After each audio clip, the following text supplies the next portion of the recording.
Hello, and welcome to Inside Outlook. I'm Jeff Haver, Superintendent of Pemberton Township Schools.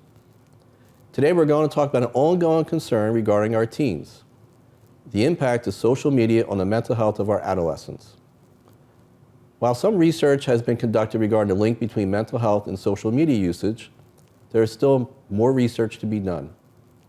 In fact, the New Jersey governor recently established the Commission on the Effects of Social Media Usage on Adolescents to address the growing concerns over the impact of social media on young people. Today we're going to discuss some of the most prevailing concerns along with some tips to help parents assist their teens. I'm pleased to be joined by Dr. Jessica Knier, our Director of Counseling and Health Services for the district. Welcome, Dr. Knier. Thank you for having me. Dr. Knier, we know how prevalent the use of social media is among teens, and we also know it's not going anywhere soon. So can you give us some more information about teen usage? Sure. Several recent studies have shown that approximately 90 to 95% of teenagers have social media accounts, and that around 77% of teenagers are using social media on a daily basis. Other recent studies have shown that teenagers spend an average of 7 to 9 hours a day on screen time, and some of that might be screen time in school, but the majority of that is often social media. And if you think about the fact that that's an average, you have some students who are on less, and you have some students who are on significantly more. So many teenagers actually are spending the majority of their waking hours online and on social media. Wow, that is a lot of time. Yeah. And we also know, though, that social media usage isn't necessarily bad. There are some positive effects on our teens, correct? Sure. I mean, like most things, social media is not all good and not all bad, and I think it's important to recognize that it does have some positive impacts. For example, social media can really help connect kids to other kids. And it's funny because I think back to when I was in middle school and my family moved from PA to New Jersey, and I had some really good friends that I was sad to leave.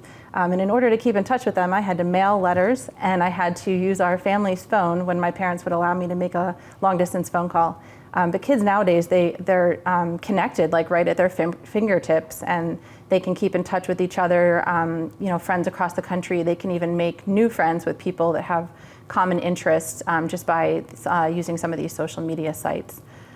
Social media is also a great way for kids to be able to express themselves and to be able to be creative. Being able to post pictures and videos and, stories is a good outlet for them. And just, again, connections. I think about the pandemic and what that would have been like if we hadn't had social media. I think that people would have felt a lot more isolated, and it really gave us a way to connect and stay on top of events that were happening and to not feel as isolated.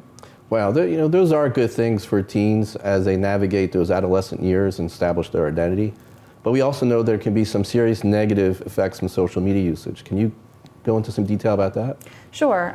Some recent studies have shown that social media obviously can distract teens from learning. If teens are more focused in class on seeing if somebody has liked a post or who's reaching out to them, they're not going to be focused on the task at hand.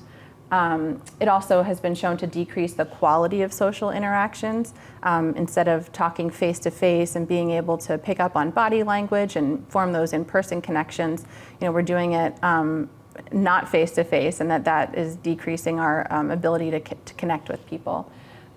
It can disrupt sleep if teens are on their phone on social media at night instead of sleeping. There have even been some studies that have shown that the light from our phones really can impact our ability to get good sleep.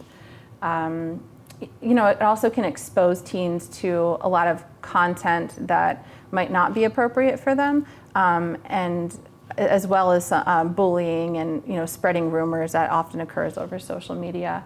And the other piece is that if you think about the fact that everybody's posting the positive aspects of their life, it can lead people to have like an unrealistic view about what people are going through, and that might cause them to feel more isolated or alone, or like their life isn't as good as other people's. Right. So if I see other people posting how great things are, and I'm like, well, things aren't really that great for me. Right. I can start to think there's something wrong with my life. Exactly, right. But we don't recognize that people aren't posting all aspects of their life. They're posting the things that they want to put out there for others. They're posting the good things. Right. We have to remember, too, that teens are also impressionable, and they're looking for validation and acceptance. They may share highly personal photos or stories. Can you give us some information about that part? Sure. I mean, one thing that we're seeing a lot of is, teens sharing information that might be personal about themselves, that they think they're sharing with somebody that they can trust, but that unfortunately, once you put it out there, that person can then put it out there to other people. So taking, pictures that they think, that are private, that they're sharing with one person, that then get leaked out to other people. I think sometimes social media, Snapchat, for example, gives kind of an impression that things are more private than they are. Snapchat was built around the fact that messages disappear after time, and that and that you can see if somebody screenshots something that you sent.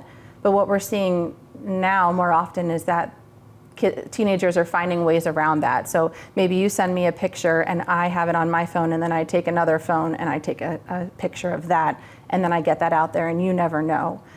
So I think it's important to, and we'll talk a little bit more about some tips for parents, but it's important to explain to teenagers anything that you're putting out there, you have to be okay with the world seeing, because once it's out there, you don't know where it's going. Right. So essentially anything you put on social media, really even anything you text to somebody, you got to look at it as being something that's public and permanent, right? Because it's going to be out there, or it can be out there forever, and it can be public very easily. Exactly. I mean, if when you post something, you should be okay with your mom seeing it, your dad seeing it, your boss seeing it, and it's important that we help teenagers understand that. Okay. As we said at the start of the program, social media is not going anywhere. So we have to help protect our teens from the negative impact as best we can. What are some tips for our parents? I think the first tip I would share would just be to talk to your children about social media and about the potential dangers. Like I said, make sure that they understand that anything that they're putting out there can be permanent. I think it's important for parents to model good behavior. So, for example, if your child comes home and they're trying to have a conversation with you, put the phone down and engage in a conversation so that they know that that's your expectation in the house. I think it's important to set reasonable limits on screen time. So maybe if your teenager does have a cell phone or access to social media, maybe by bedtime they leave the phone in the kitchen, or they give it back to you so that you know that they're taking a break from it and getting sleep, and you don't have to worry about what they might be on when you're not monitoring them. And I think a lot of parents like to monitor their teens' accounts. If you do that, I think it's important to talk to your teen about that and let them know that you're monitoring and what you're monitoring, and have those open conversations.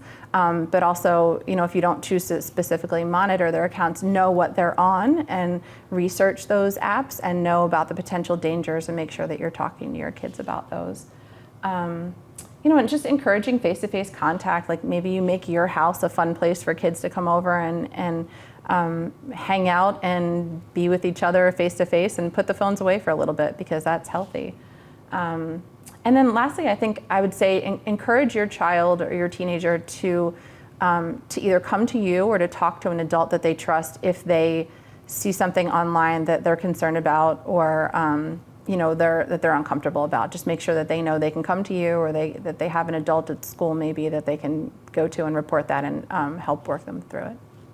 Those are all great ideas to help parents protect their teens from the negative impact of social media. But if a parent thinks their teen is experiencing signs of anxiety or depression related to social media use, what should they do? Sure. I think your child's school counselor is a great first step. I would encourage parents to reach out to their child's school counselor to let them know their concerns. The counselor can check in with the student. The counselor can also help connect the parent to resources in the school and in the community.